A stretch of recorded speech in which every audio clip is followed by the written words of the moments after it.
yung mapapanatan ka, ang sabi ko, take off your clothes, ibig sabihin, halo-halo na po yun. Kagaya nga, lagi kong example, yung mga employers natin. Alam nyo, minsan masaya, pero mas maraming mahirap. Nasabi ko po yan, kahit matagal na po. Napakahirap po, bakit? Talagang mahirap po dahil pag amo-amo po talaga. Kahit nalinis mo na, ano sabihin, linisan mo ulit. Alam mo, minsan nag-twist din ako, but sabi ko, Lord, sige na lang. Pero ang hirap nito. Hindi lang po kayo. Ako din po nahihirapan hanggang ngayon. But to God be the glory by the Spirit of the Lord sa binigay sa akin. Ako po talaga nagpipili dahil after nakatapusan, meron na ako ngayon sa Lawian. Lawian. Hindi po ako napapangiti pagka may sahod na po ako. Totoo lang yan. Number 3, by making every effort for unity and peace. Ayan, ito yung pinaka-isa. We are called to be unity and peace. Not of disunity and chaos, but some Christians are promoting disunity and leading others to be destroyed.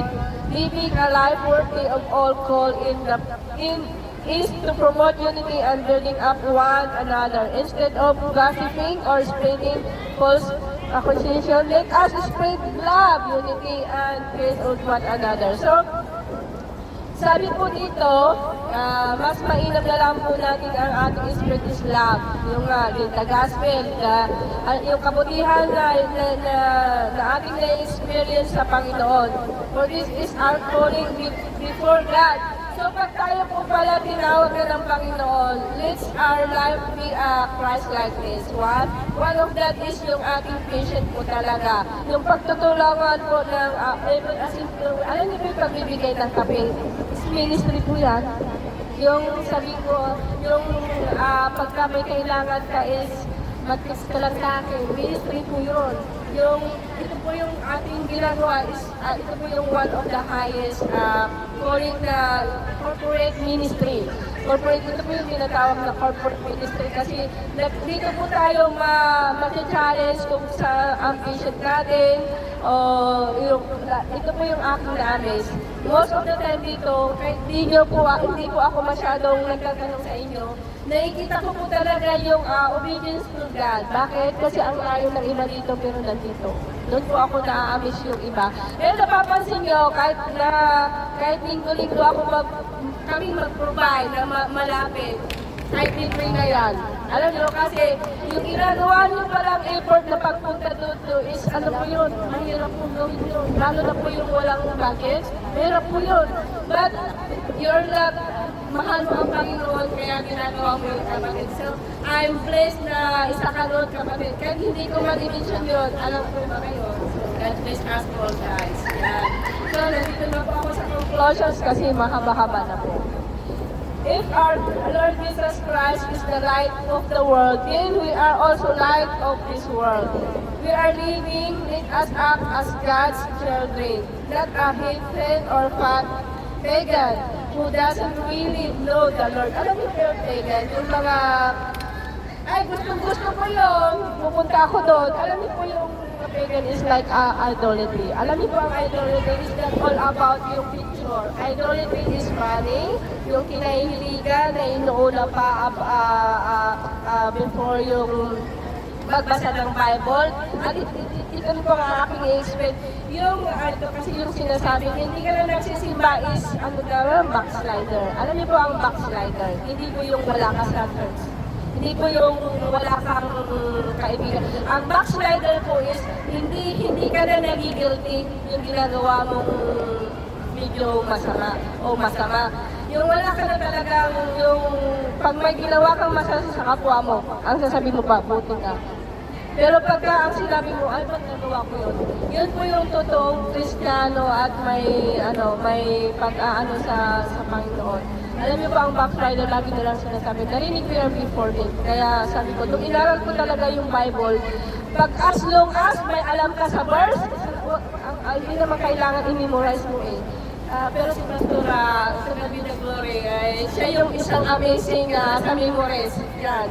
Kaya pagka nagbabasa po tayo ng Bible, yung isa-isa po, hindi naman po katulad ko po, yung nagbasa po ako ng Bible nung first time ko dito sa Hong Kong, ang una kong pagbuklat po yung ano ba yun, Deuteronomy, ang sabi doon, kung susundin mo ang lahat ng aking kalooban, ikaw ay magiging head, hindi sa faith, ikaw ay magpapautang, hindi ikaw ang umuutang.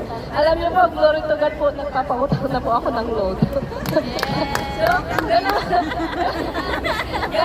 ganun po nagbalibis sa akin yung aking binasa. Alam niyo po, maglagay po lang po kayo na isang verse po na inyong pangalagaan. Alam niyo po, mangyayari po yun. Dahil na-experience ko na po yan. Ito pa nga lang po, nung nakita ko kayo na ganito, alam niyo po, ministry na po tayo.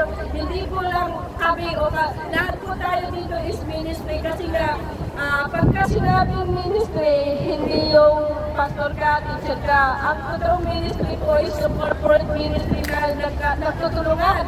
Alam niyo po, ang totoong tulong para hindi po kayo laging nag-profession. Pag isang kaibigan mo, ito na lang. Ano ko na lang. Pag ang kaibigan mo, nakita mo, kahit hindi na nagsalita at nakita mo, tulungan mo na. Kasi alam niyo, sabi nga, nasa Diyos ang awa, nasa tao ang gawa. So, ibig sabihin, kahit pray ka ng prayer, hindi ka naman gumagawa, saan doon, diba? Ganun po ang Panginoon, diba si Jesus Christ, create niya ang heaven and earth ng 6 na araw. Tapos yung isa, pahinga niya. Ganun din po tayo. Ang pagpapahinga po kapatid, minsan, hindi po sinabi naman totally na sabihin. As long as yung 7 days na yun is mayroon kang time sa Panginoon, iyon po yung tinatawag na rest days. Wala pong hindi po sinabi ito sa day. Ang kanilang po yun, yung ano lang. Kaya ganun po yun. So, dito na po nagtatapos at sana po yung ating tips for today ay magamit po natin sa ating sarili, sa ating kapwa, especially po sa ating mga magulang or mga kapatid dahil sila po yung ating aside sa ating abo, sila po talaga yung ating dapat unang ministeryo sa ating pananampalataya na maisama ang ating pamilya sa ating paglalakad. Ipakita sa kanila kahit tayo magsalita po ng salita ng Panginoon mga kapatid, as long as nakikita po nila yung totoong love sa buhay po natin through support sa kanila na without na ganito ka, ganun. Ang totoong love po is ito po yung aking sa love. Love is love para sa akin po is talaga yung alalayan mo lang ng tao. Hindi natin kailangan sa Ilocano, ito doon yung baso na. Huwag na natin ipamukha sa kapwa natin kung ano may kasalanan ka. Diyan sasabihin, kumusta ka, dito lang ako. Kasi kahit ako din, naging ganito po ako na hindi ako tinuruan. Dahil po nagbasa po ako ng Bible, nung unti-unti ko pong ang dami ko na pala since bata ako, hindi ko na pala mabilang yung aking kasalanan.